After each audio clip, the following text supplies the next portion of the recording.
We are very powerful beings.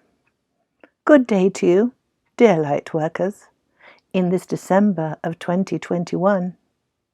And so, time is passing in duality. In one way, the year has flown by. It seems only yesterday when it was January, and there were so many promises of dates and happenings, and the excitement of what we hoped would be fast disclosure.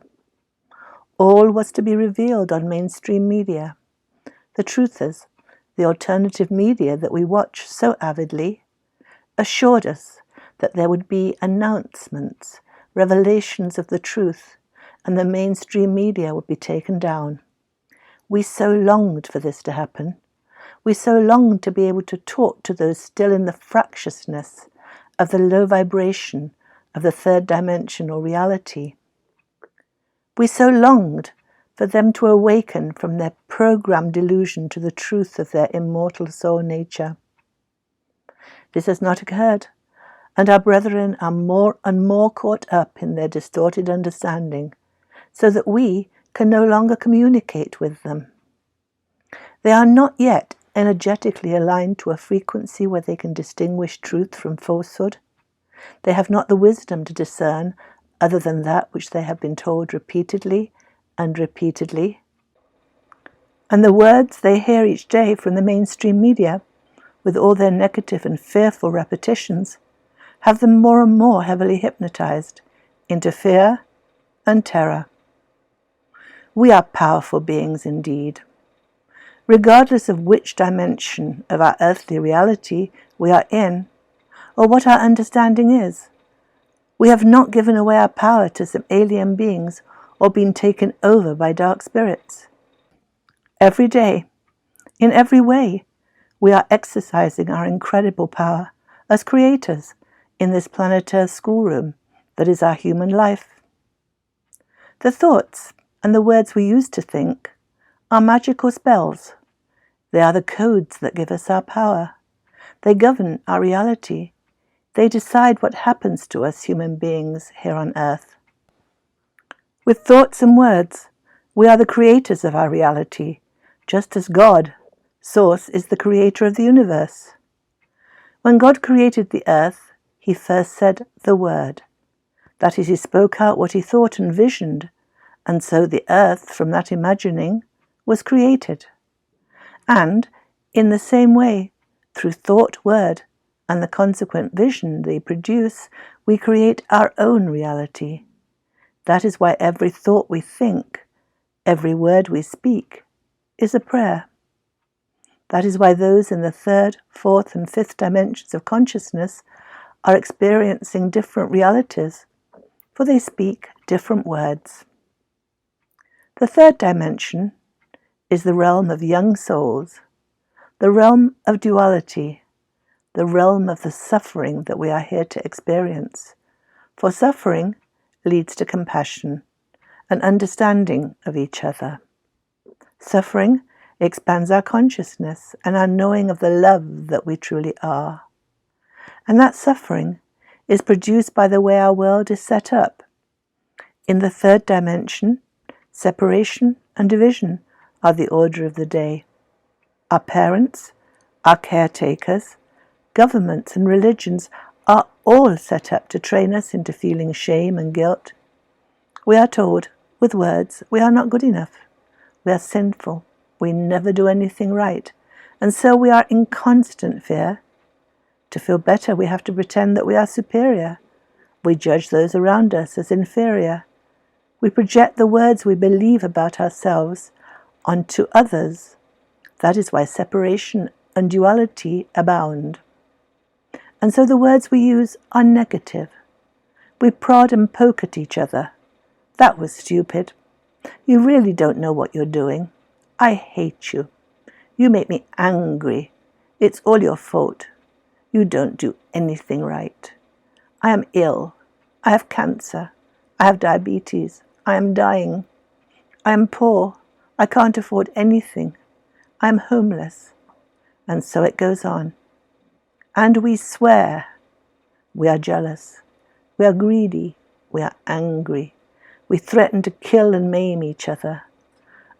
And with these harsh thoughts and words, we create war. We create division. We create sickness as we war against each other and the world.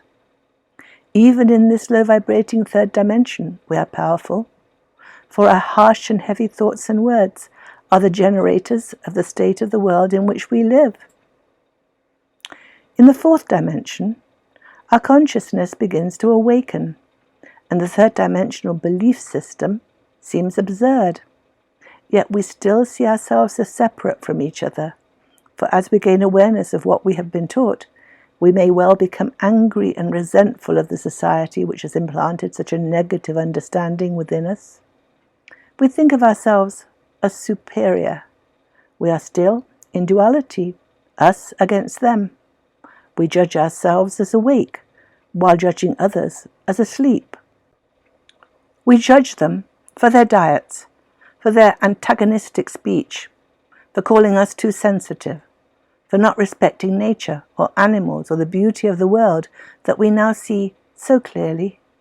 Yet we have grown. We no longer search for material things. We search for knowledge and understanding. We see the subliminal messages that the media spew out and cannot believe that our brethren are so mind-controlled that they believe the lies that are parroted to them every day.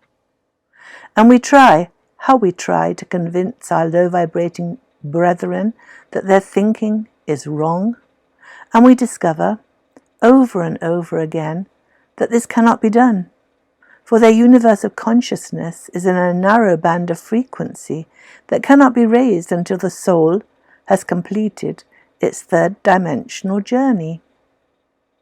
Yet again, in this fourth dimension, we are powerful beings, for here too, our words create our reality. We are still in duality. The words we speak and the thoughts we think still separate us from our brethren, still leave us in the fear of their reactions. Even though we feel the love of Source, we have not learned that we are all one. We have not totally learned to love ourselves and all of our brethren who are going through schoolroom planet Earth. We have not learned that nothing wrong ever happened, and each human being is on a divine journey. We are prodded and poked at for our judgment, our desire to teach, our superiority. We are not yet at peace in our hearts in the knowledge that love, Source, rules the world. In the fifth dimension, we reach unity consciousness, and the ego drops. The desire to control drops, and judgments fade away. We realize that the darkness in the world is a direct reflection of our thinking and words about the world. We no longer try to change those around us or the world. Rather, we begin to heal ourselves. The love that grows within us begins to translate into compassion and understanding of the external world and the planet Earth human hero's journey. We realize that our words and our thinking about the world are creating the world that we see.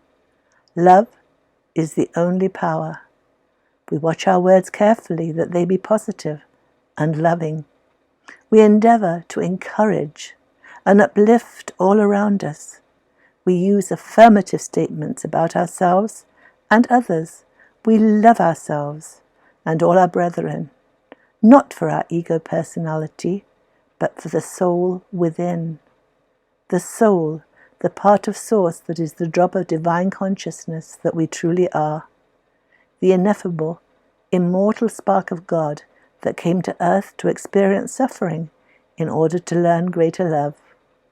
We see that God, Source, lies within each of us, regardless of what dimension we are in. The discarding of our third dimensional programming is enlightenment. We are enlightened from our fears and suffering leaves us. And so, dear ones, we are powerful beings indeed. The fifth dimension, into which we are all moving, is a wondrous realm of the knowing, the flowing, the glowing of love. Love is not an emotion. Love is a level of consciousness in which joy, wisdom, discernment, peace, compassion, and so much more that is wonderful is embedded. The soul journey of all human beings is to return to that love vibration from which we all came, to return to that love vibration through our suffering, having grown ourselves into greater, more loving, more wise and understanding souls. And so, the best is indeed yet to come, dear friends. The white hats, the light alliance that are mapping our route into the fifth dimension, are moving carefully and slowly behind the scenes. They will do their best to avoid disruptive announcements or divisive calamities. They are creating the best timeline that will avoid war and conflict. The timeline we are on is as peaceful and benign as is possible. Be patient, dear ones. Speak words of love. Heal yourself. All is well in our world, for as we move into the fifth dimension, the best is yet to come. That was Aita, channeling her higher self. We are blessed and powerful beings, indeed.